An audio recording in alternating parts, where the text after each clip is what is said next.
No one was ready for this. One day, the auto industry was locked in its endless EV turf war, fighting over charging times, battery chemistries, and who could shave a minute off a recharge. The next day, boom, BYD dropped a sledgehammer nobody saw coming. Out of thin air, they unveiled the world's first mass-market hydrogen combustion car under $30,000. Not a futuristic sketch, not a one-off concept collecting dust at an auto show. A real, production-ready machine that can go 550 miles on a single hydrogen fill, outpacing most premium EVs and even some gas sedans. And the way they sprung it? Pure corporate theater. No leaks, no whispers, not even a hint. Even the "I always know first" analysts were left standing in silence. If you're ready for the real story the media isn't telling, hit that like button, subscribe, and turn on notifications. Because in the next 10 minutes, you're about to witness the biggest automotive upheaval. The CEO didn't mince words. Standing on stage, he called it the final nail in the EV dominance era, sending a chill through boardrooms from California to Stuttgart. Within hours, BYD's stock price exploded, adding $6 billion in market value almost overnight. The market wasn't just reacting to a flashy headline, it was responding to a seismic shift in the economics of clean transport. And when the first technical details came out, jaws dropped further. This wasn't just a hydrogen car. It was a new breed of combustion technology. The heart of it is BYD's proprietary dual-phase hydrogen injection system, a setup that squeezes 30% more efficiency out of each gram of hydrogen than previous designs. Paired with lightweight alloys that cut engine mass by 18% compared to a standard ICE, the powertrain feels less like a science project and more like a precision-engineered weapon. To solve one of hydrogen's biggest challenges, heat loss, BYD integrated a dedicated hydrogen cooling system. This keeps performance consistent even in brutal climates, meaning whether you're crawling through a 110-degree Fahrenheit Los Angeles traffic jam or hammering down a frozen highway in Harbin, the output doesn't fade. And at the tailpipe, nothing but water vapor. The only smoke you'll see is the mist of evaporating H2O under the right lighting. But they didn't stop there. The setup includes a fuel cell hybrid assist, giving the driver a boost of instant electric torque during acceleration while letting the hydrogen engine do the heavy lifting at cruising speeds. For years, hydrogen cars were a luxury curiosity. The Toyota Mirai and Hyundai Nexo were engineering showcases, but with sticker prices north of $60,000, they never stood a chance in the mainstream. BYD has smashed that barrier. They didn't just build a hydrogen car, they built it at a price point that forces you to rethink the future of cars conversation entirely. How? Mass production muscle. BYD is leveraging its Shenzhen and Changsha plants, factories already optimized for scale, to pump these out at costs no competitor can touch. The hydrogen tanks themselves? They're not just repurposed tech. They've passed the latest UN crash safety standards, surviving extreme pressure tests and direct impact scenarios without compromise. And if you think refueling is the bottleneck, think again. 5 minutes. That's all it takes to go from empty to a full 550-mile tank. For anyone used to EV charging times, even on the fastest superchargers, that number is hard to ignore. The comparison game is brutal for the competition. This BYD undercuts the Toyota Mirai by tens of thousands while delivering more range and faster refueling. It's cleaner than gas, faster to fill than an EV, and cheaper than any hydrogen car before it. Whether you're a weekend driver, a fleet manager, or a hardcore gearhead, the message is the same. The rules just changed, and BYD's playing a different game. But here's the twist. BYD knows speed means nothing without somewhere to fill up. That's where most hydrogen dreams have died, and they're not about to let that happen. So instead of waiting for infrastructure to magically appear, they went straight to the source.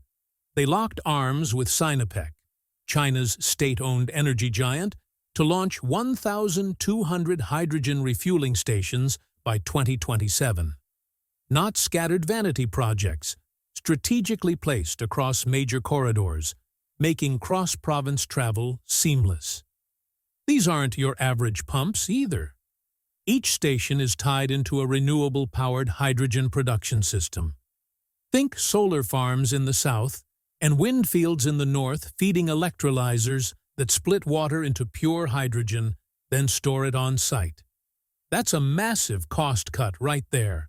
No long-distance tanker hauling, no middlemen. It's also the difference between gray hydrogen, made from fossil fuels, and green hydrogen, where the process runs on clean energy. The result? A carbon footprint slashed by 90% before the car even hits the road. BYD also took a page out of the portable propane playbook with hydrogen cartridges. Modular, swappable tanks you can order, store, and plug into compatible vehicles. Perfect for rural communities or fleet depots that don't have a station down the street. It's a signal that they're thinking beyond urban drivers and into logistics, agriculture, and remote industries where EV charging just doesn't fit. And they're starting where adoption will be fastest: Guangdong, Shanghai, and Beijing, dense, high-income regions with both the demand and the political push to make hydrogen work. Inside the industry, this move didn't land like a quiet announcement. It hit like a thunderclap. Toyota and Hyundai, the two automakers most invested in hydrogen tech before BYD, immediately called emergency board meetings. They've been running at the higher end of the market with vehicles like the Mirai and Nexo. But suddenly, their price point looks like a luxury tax. European automakers, meanwhile, are staring at a map of the EU's hydrogen station rollout and realizing they're years behind in coverage. And it's not just car makers feeling the heat. Tesla has quietly been preparing its Semi for long-haul dominance, where fast refueling matters more than anything, and this tech threatens to undercut its biggest advantage in trucking. The oil industry? They're playing defense, quietly lobbying regulators to slow hydrogen adoption in key markets, framing it as unproven despite decades of industrial use. Even battery material suppliers are spooked. If hydrogen goes mainstream, demand for lithium, cobalt, and nickel won't just slow. It could flatten in some vehicle segments, hitting the mining and refining sectors hard. Here's the part that stings for BYD's rivals. This isn't just a tech win, it's an economic masterstroke. BYD's vertical integration is the envy of the industry. They don't just assemble cars, they make their own batteries, motors, and now hydrogen engines in-house. That's fewer suppliers, less markup, and total control over quality and cost. Then there's the fuel deal. BYD has already signed bulk hydrogen contracts, locking in a sub-$3 per kilogram price for the next 5 years. That's not just competitive with gasoline. In some markets, it's cheaper. Add in China's aggressive hydrogen subsidies, roughly $4,000 per car off the sticker for early adopters, and suddenly that $30,000 price tag starts making perfect sense. They've also played the localization card. By sourcing the majority of parts domestically, BYD avoids the import tariffs that hammer foreign competitors trying to sell into China. It's a double advantage: low production cost at home, and an easy path to high-margin exports abroad. Speaking of exports, the plan is already in motion. Southeast Asia first, where many countries have open trade with China and growing urban centers hungry for clean transport. Then Europe, where hydrogen is politically popular but domestically produced models are scarce. If BYD hits their timeline, those shipments could start in just 18 months. For car lovers, it's a performance dream wrapped in a new fuel. For industry experts, it's a supply chain and cost control triumph. And for casual drivers, it's the first time hydrogen has looked like something more than a science experiment. It's starting to look like the next big thing parked in their own driveway. And BYD isn't just selling a concept on paper. They've built a machine that can walk the talk. When they rolled out the spec sheet, even the critics had to take a breath. 0 to 60 in 7.8 seconds. Not just good for hydrogen, but squarely in sports sedan territory. That's quicker than some mid-tier BMWs and on par with well-tuned gas crossovers. And it's not a one-trick pony built for drag strip bragging rights. The top speed is capped at 118 miles per hour, a deliberate move to keep efficiency high without sacrificing highway confidence. The real test? Not a lab dyno. BYD took prototypes to the frozen expanses of Inner Mongolia for deep winter trials. The result? 0 cold start delay, a known Achilles heel for many hydrogen and battery systems. No sluggish warm-up, no stalling, just instant readiness, even when temperatures plunged below -30 degrees Celsius. Torque? Enough to rival a diesel SUV on a steep incline, thanks to the hybridized fuel cell assist feeding that extra burst of power right when you need it. And while the numbers wow engineers, the experience will win over casual drivers. The hybrid system smooths delivery so well that the car is whisper quiet, even at full tilt, making long drives almost surreal. That silence might end up echoing far beyond the roads. On the macro scale, this single platform could shave millions of barrels off China's annual oil imports. It's not just an environmental flex. It's a geopolitical play. Every drop of imported crude replaced by green hydrogen is one less bargaining chip for oil exporters. And it aligns neatly with China's 2060 carbon neutrality pledge, giving policymakers a tangible tool to push the transition forward without crippling transport or freight. There's a global dimension, too. If BYD's tech takes off, it tilts the balance in OPEC negotiations toward Asia. Countries that dominate oil exports suddenly face a buyer with a credible alternative. And that's not even counting the patent portfolio BYD is sitting on. Innovations in injection systems, tank safety, and hybrid integration that could become a global licensing goldmine. Licensing hydrogen tech to foreign automakers could be as profitable as selling the cars themselves. Europe, sensing the shift, may finally stop dragging its feet and fast-track hydrogen infrastructure to avoid being left behind. For everyday drivers, the appeal goes beyond politics. It's in the day-to-day convenience. Forget the long charging sessions that plague EV owners. Hydrogen fueling is over in 5 minutes, and you're back on the road for another 550 miles. And unlike battery production, which is tied up in lithium, cobalt, and nickel mining, hydrogen power sidesteps those supply chain choke points entirely. That's fewer price spikes when a mine floods in South America or a cobalt shipment gets caught in a trade dispute. There's also a hidden advantage in energy management. EV charging at scale puts massive strain on power grids during peak hours. Hydrogen. It doesn't pull directly from the grid when you're at the pump. Instead, it can be produced and stored during off-peak times, soaking up excess solar at midday or surplus wind power at night, then dispensed whenever it's needed. That's a dream scenario for grid operators and renewable energy planners. A buffer that smooths the spikes and dips of clean power generation. And because you can store hydrogen indefinitely without the energy loss of a battery, BYD's platform opens the door to clean transport in regions with weak or unstable grids. Think rural Africa, remote Australian mining towns, or island nations where diesel generators currently run the show. A small-scale electrolyzer paired with solar panels can produce enough hydrogen locally to keep vehicles moving without touching a centralized power grid. From back-road climbs to backroom negotiations, from a silent cabin to the silent shake in oil markets, this isn't just a car that drives differently. It forces the whole system around it to rethink what's possible. In performance, in politics, in infrastructure, it's engineered not just to run, but to ripple. And once that realization hit the public, the market's response was immediate.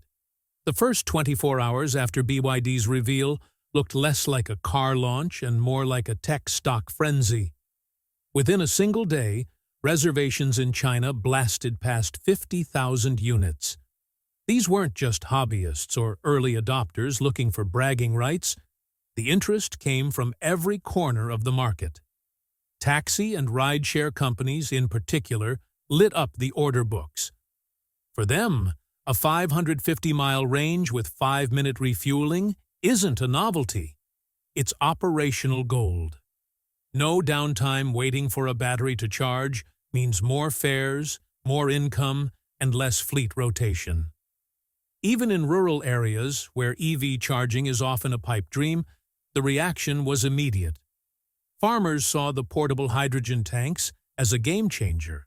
Clean fuel they can store on-site without building a massive power connection. For agricultural vehicles, pickups, and even generators, the idea of having a swappable, self-contained fuel source without diesel fumes has clear appeal. And while the automotive press tried to find historical parallels, most online commentators landed on the same comparison: the Ford Model T moment. Just as Ford made the automobile accessible to the masses in the early 1900s, BYD was being painted as the company making hydrogen accessible to everyone. The buzz wasn't confined to China's borders. Fleet operators from Japan and the UAE rushed in with bulk orders. In Japan, the tech fits neatly into an already hydrogen-friendly transport policy, while in the UAE, where fuel is plentiful but sustainability optics matter, hydrogen vehicles give governments and businesses a clean energy badge without a total infrastructure overhaul. But beneath the excitement, the reality check set in. Outside Asia, hydrogen infrastructure is still patchy at best. In the US, only a handful of states have public hydrogen stations, and in much of Europe, the network is concentrated in just a few high-income countries. Rolling out a global fleet without matching fuel availability is like selling smartphones in cities without cell towers. Then there's the maintenance factor. High-pressure hydrogen tanks are safe in operation, but they require specialized checks that most local mechanics aren't yet trained to perform. The bigger environmental picture isn't spotless either. Globally, the majority of hydrogen is still produced using natural gas, so-called gray hydrogen, which undermines the clean narrative. BYD's commitment to green hydrogen works in China's context, where renewable infrastructure is scaling rapidly. But in regions without that backbone, the emissions benefit can shrink unless green production is prioritized. And then there's the human factor. Perception. Western markets remain cautious, with lingering safety misconceptions rooted in outdated incidents and Hollywood explosions. Hydrogen's track record in modern transport is strong, but changing public opinion takes time and education.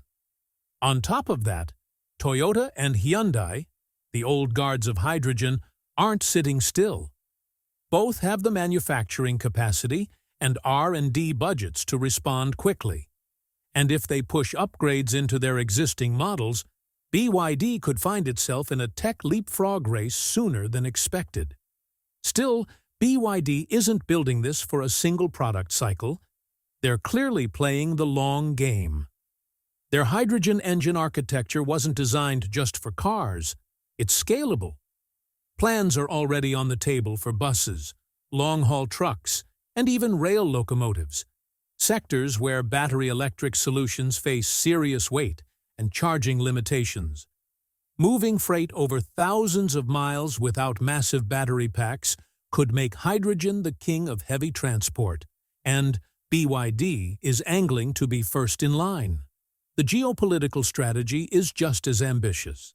China is actively talking with African and South American governments about infrastructure partnerships, positioning hydrogen not just as a product, but as a soft power export.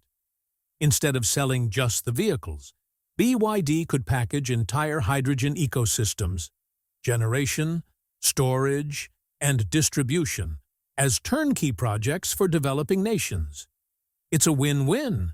These countries leapfrog fossil fuel dependency, and BYD secures decades of market loyalty. There's also a regulatory ripple effect brewing. As hydrogen becomes viable for everyday use, BYD's patents and engineering breakthroughs could shape 2030 automotive regulations in ways that favor hydrogen over purely battery electric solutions. If governments start recognizing hydrogen engines as a primary zero-emission category, on par with EVs, it could open massive incentives and tax breaks for buyers, further tilting the market. Industry analysts are already framing the moment in historic terms. One comparison keeps surfacing. This is the iPhone moment for hydrogen vehicles. Just as Apple didn't invent the smartphone, but redefined it in a way that made every competitor scramble to catch up, BYD has taken an existing but niche technology and packaged it in a form, price, and infrastructure plan that makes it suddenly irresistible. It's not the first hydrogen car, but it may be the first one that people can realistically imagine owning. And that's the shift that changes everything. From cab drivers in Beijing to policymakers in Brussels, from farmers in rural Henan to freight operators in Dubai, this launch is forcing everyone to ask the same question. If hydrogen can finally be clean, cheap, and as convenient as gas, why stick with anything else? The answer isn't just about cars, it's about rewriting the fuel playbook for the next generation of transport.